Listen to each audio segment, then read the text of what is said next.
ايه العلامات اللي الام او الاب لازم يلاحظوها فورا؟ هو العلامات للاسف يعني كتير، ودايما انا بنصح زملائي من الاطباء والمرضى اللي بيسالوني ان هو لو انت حسيت باي حاجه مش مظبوطه في ابنك في السن اللي هو من 6 ل7 سنين لغايه سن البلوغ، يستحسن يكشف، ولما يكشف لازم يتفحص الخصيتين. طيب ايه الحاجات اللي ممكن نلاحظها؟ اول حاجه طبعا الم في الخصيه، دي طبيعي ان لازم لو الطفل حس بالم في الخصيه لازم يكشف عند جراح مسالك بوليه.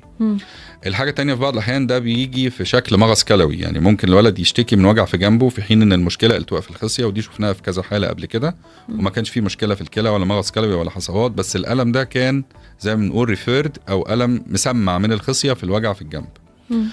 في بعض الأحيان وشفناها برضو إن بعض الأطفال بيبقوا جايين بأعراض مشابهة لأعراض النزلة المعوية، يشتكي من مغص عام في بطنه كلها. وفي بعض الأحيان ممكن الزملاء جراحين الأطفال بيشكوا إن ده ممكن يكون التهاب في الزايدة، لأن التهاب الزايدة برضو في الأطفال ما بيبقاش أعراضه مشابهة لالتهاب الزايدة في الكبار. فلازم برضو أي طفل عنده ألم في بطنه في أي مكان بنفحصه الحاجتين: التهاب الزايدة والتواء الخصية.